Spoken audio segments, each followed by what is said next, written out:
రెండు తెలుగు రాష్ట్రాలు అయితే ఒక్కసారిగా షాక్ అయింది ఒక న్యూస్. అదేంటంటే 10th క్లాస్ చదివే పిల్ల కన్న తల్లినే చంపిపించింది లవర్తో. అరే ఏందిరా నాయన, అలా ఏజ్ ఎంత ఉంటుంది? 10వ క్లాస్ చదువుతుందంటే ఆ పిల్ల 15 సంవత్సరాల పిల్ల ఏజ్. చంపినోడు ఏజ్ ఎంత తెలుసా? 18 సంవత్సరాలు.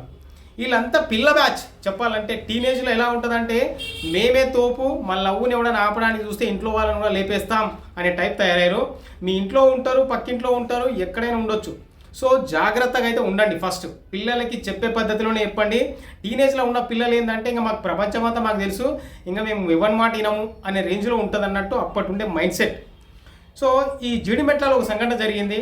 ఈమె చాకలిహైలం మునిమనవరాలు అంటున్నారు. ఈమె రోజా ఈమె పేరు. ఈమెకి 2 ఆడపిల్లలు. ఒక పెద్ద పిల్ల వచ్చేసి 10వ తరగతి చదువుతుంది, ఇంకో అమ్మాయి వచ్చేసి 7th అలా చదువుతుంది ఆ పాప. అయితే ఈ పాప ఈ రోజా పెద్ద కూతురు. ఈ అమ్మాయి పేరు తేజస్విని. ఈ అమ్మాయి ఇన్స్టాలో ఒకడు పరిచయం అయ్యాడు. వాడు ఏంటంటే నల్గొండకు చెందిన వ్యక్తి పిల్లవాడు శివ అని చెప్పేసి. సో ఈ పోరుడు ఆ పిల్ల మంచిగానే లవ్ చేసుకున్నామని చెప్పేసి ఊహలో ఉన్నారు. అది ఒక అట్రాక్షన్ అని మనకు తెలుసు.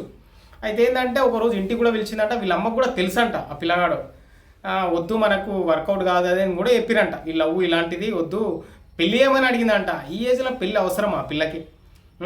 చదువుకొని ఎదగాలనే ఆలోచనలు ఉండాలి, కానీ పెళ్ళి ఏంది అప్పుడే 15 ఏళ్ళకి పెళ్ళి ఏమని అడుగుతున్నారు ఈ కాలంలో, ఈ జనరేషన్లో 2025లో ఉన్నాం మనం. ఇంత అప్డేట్ ఉండాలి అంటే చూడండి, అంటే వాళ్ళు వెనుకబడినట్టు కనబడుతుంది నాకైతే.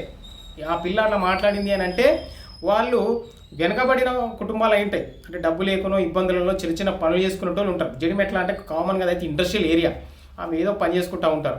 సో అయితే ఆ పిల్లగాడు వచ్చిందంట, ఒకసారి కలిసిందంట, మళ్ళీ పోయిందంట. వీళ్ళు ఇన్స్టాలో మాట్లాడుకోవడం, చాటింగ్ చేసుకోవడం ఇవన్నీ జరుగుతూనే ఉన్నాయంట. సో ఈ అమ్మాయి ఏం చేసిందంటే రెడ్ హ్యాండెడ్గా అంట ఒకసారి దొరికిపోయిందంట. అంటే ఫోన్లో చాటింగ్ చేస్తూ అబ్బాయితో దొరికిపోయిందంట. వాళ్ళ అమ్మ కొట్టిందంట ఈ అమ్మాయిని. సో ఆమె చెల్లెలే చెప్తుంది ఆ పాప ఏం జరిగింది అనేది. పోలీసులు కూడా చెప్తున్నారు.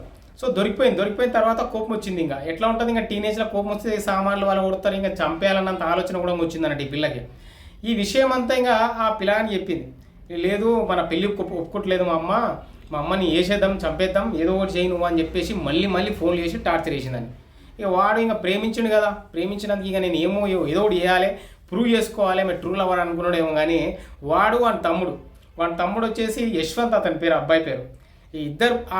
ఈ అబ్బాయి వచ్చేసి ఇంటర్ చదువుతున్నాడు అసలు యాక్చువల్గా, శివ అనే వ్యక్తి. ఇంకా ఈ 2 అబ్బాయిలు ఈ అమ్మాయి ఇంటికి వచ్చిన తర్వాత ఇంకా అసలు ఇక మాట్లాడారు మామూలుగానే. ఇదంతా తెలియదు అన్నట్టు, అంటే చంపుతారా అన్నంత తెలియదు అమ్మ వాళ్ళకి, తల్లికి కూడా. సో మేము ఉదయాన్నే పూజ చేసుకుంటా ఉంది ఇంట్లో. వెనక నుంచి రాడు తీసుకొని ఆ శివగాడు తల మీద కొట్టిండు ఆమె. ఒక్కసారిగా పడిపోతుంది కింద. పడిపోతుండగానే వాడు యశ్వంత్ అనేటోడు గొంతు కోసింది.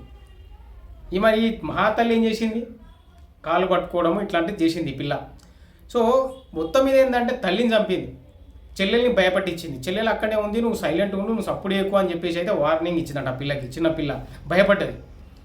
సో ఇంకా ఒక్కసారి ఇన్సిడెంట్ జరిగిన తర్వాత ఇంకా పోలీసునికి ఫోన్లు పోయినాయి. పోలీసులు వచ్చారు, వాళ్ళని అరెస్ట్ చేసారు, పట్టుకున్నారు. అసలు ఏం జరిగిందా అంటే ఎంక్వైరీలో ఇదంతా జరిగిందంట. అది పోలీసులు అయితే చెప్పడం జరిగింది.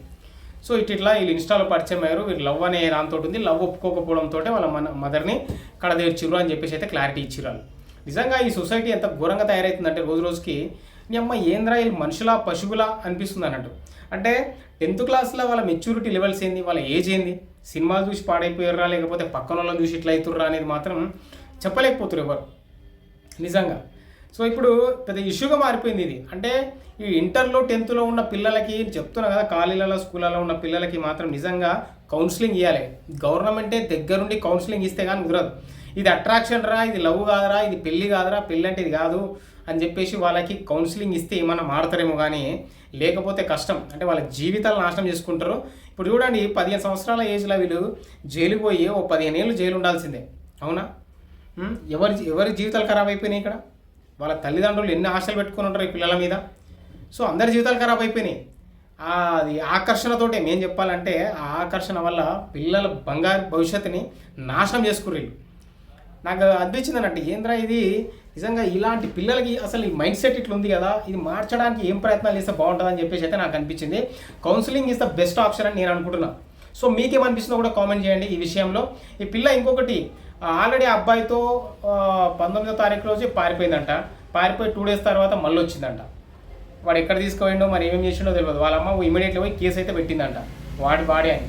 ఇమీడియట్గా పోలీసులు ట్రేస్ చేసి పట్టుకున్నారు. అమ్మాయిని ఇడిపించారు, అమ్మాయిని పంపించారు ఇంటికి. సో ఈ అంటే ఆ అమ్మాయి అక్కడ నుంచి కోపం పెట్టుకుందానంటే ఇంకా మా తల్లిని చంపేస్తే నాకు ఎవడు అడ్డు ఎప్పుడు ఇంకా నేను ఆడిని పెళ్లి చేసుకొని ఇంకా నేను బాగా సెటిల్ అవుతా అనుకుందేమో మరి. ఇంకా అదే ఆ ఊహలో ఉండి సొంత తల్లిని చంపించింది ఈ రాక్షసి పిల్ల. ఇలాంటి పిల్లలు మీ చుట్టుపక్కల మీ ఇంట్లోనే ఉంటారు, కొంచెం జాగ్రత్తగా అబ్జర్వ్ చేయండి. టీనేజ్ పిల్లలు చాలా డేంజర్. మైండ్ సెట్ ఏమాత్రం చేంజ్ అయినా కూడా మీ ప్రాణాలు లేపేస్తారు.